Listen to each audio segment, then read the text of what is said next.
Iya, selamat siang Ibu. Selamat siang. Sebelumnya, perkenalkan nama aku Dian Widya Tanga, panggil aja Dian, dan rekan aku Iwanita.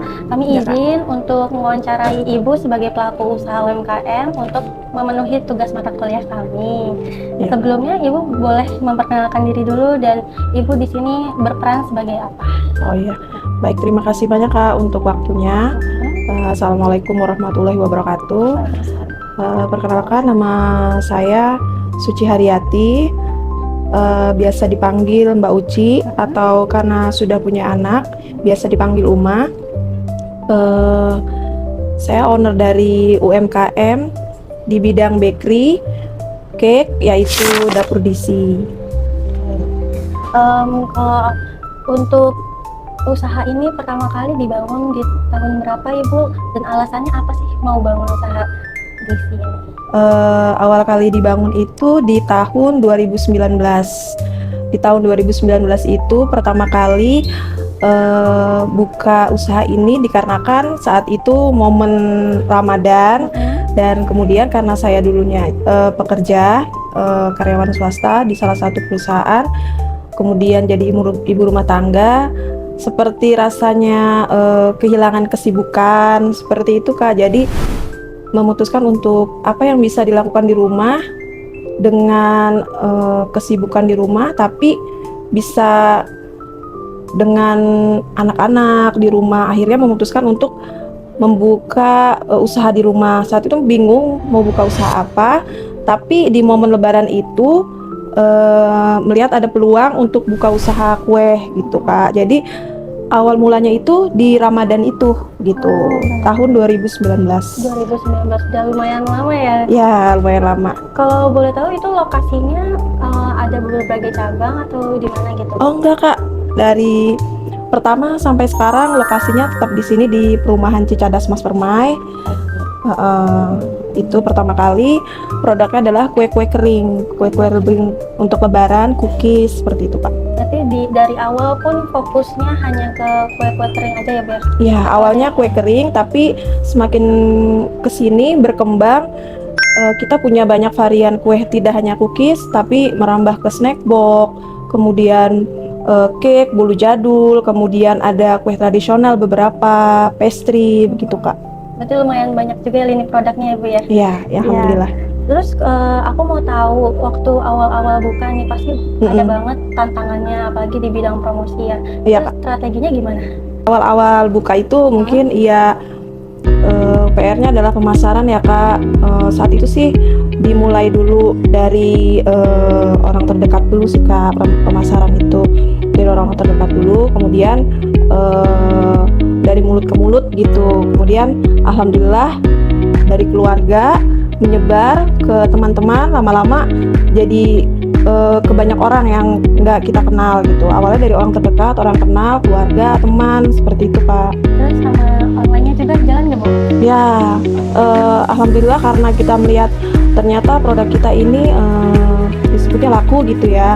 Berarti kan punya kualitas dan punya rasa. Jadi kita semakin kesini akhirnya berjualan online ya sekarang di media sosial yang ada gitu. Itu di Instagram aja atau di media sosial lain juga ada Bu? Boleh kalian dikenalin? Kalau untuk pemasaran kita biasa di Instagram, TikTok, kemudian biasa di WA ya Kak, WhatsApp. Kemudian kita juga ada di Shopee, ya. Terus kemudian kalau sekarang kita titip ke toko-toko. Oh, dititip ke toko-toko juga. Jadi lumayan luas ya. Iya, alhamdulillah. Terus kalau menurut Ibu tentang perilaku konsumen Ibu nih, kira-kira apa yang bikin mereka memutuskan untuk beli di toko itu? Selama Ibu perhatikan selama ini. Yang paling pertama sih sepertinya rasa ya Kak. Rasa dari kue itu seperti itu. Sama looknya juga ya Bu ya? Ya, ada banyak faktor sih, mungkin menurut aku banyak faktornya seperti rasa, itu yang paling penting nomor satu kan, karena mungkin orang saat coba, oh rasanya enak gitu, oh pengen order lagi gitu kan, repeat order gitu. Terus kemudian yang kedua karena DC juga itu biasanya sedia kue-kue hantaran, looksnya juga cantik, cocok untuk dibawa hantaran, untuk hampers, kasih ke teman, saudara, begitu Kak. Bagaimana cara ibu mengatasi keluhan pelanggan? Kayak misalnya ada keluhan dari pelanggan, terus ibu gimana cara mengatasinya? Keluhan tentang produk. Iya, dari pelanggan ibu.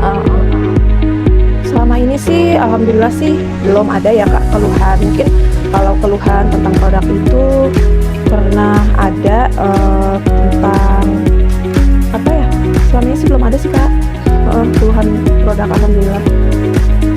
Terus pengalaman ibu kapan biasanya penjualan itu meningkat?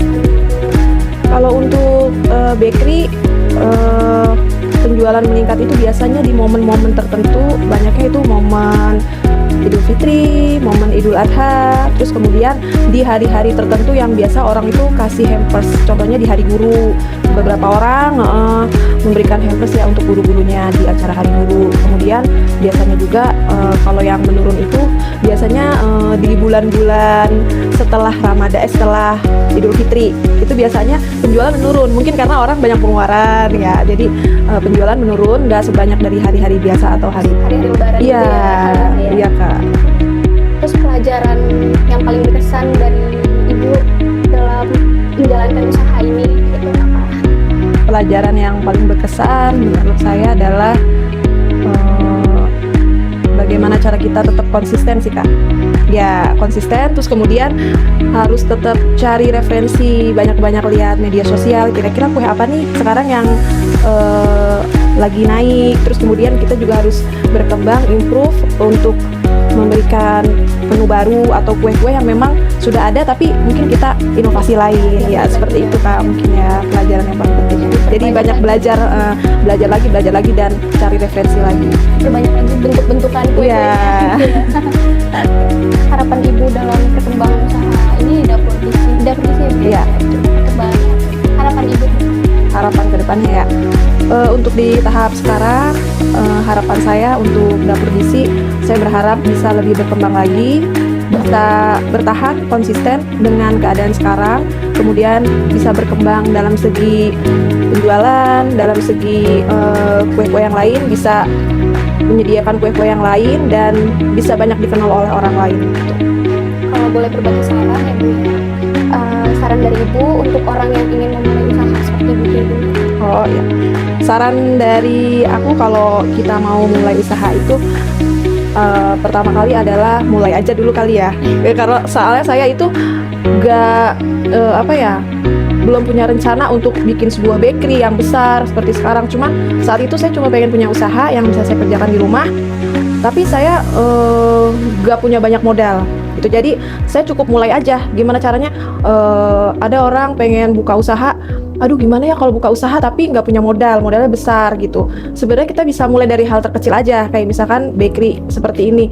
Dulu saya pikir saya nggak punya tempat, saya nggak punya oven yang besar, harus punya oven besar, loyang banyak. Ternyata nggak kok, mulai dari hal kecil, kita beli oven kecil, kita beli loyang satu, kemudian kita belanja bahan-bahan dari hal-hal kecil. Ya mungkin kita mulai dari bolu seloyang, berarti beli terigu sekilo, nanti kita ada orderan masuk, kita berkembang, semakin berkembang. Jadi segala sesuatu mulai dari yang kecil dulu nggak apa-apa, nanti lama-lama kita bisa berkembang, improve gitu.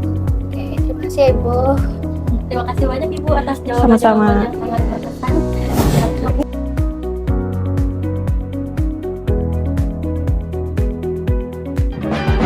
One is the loneliest number that you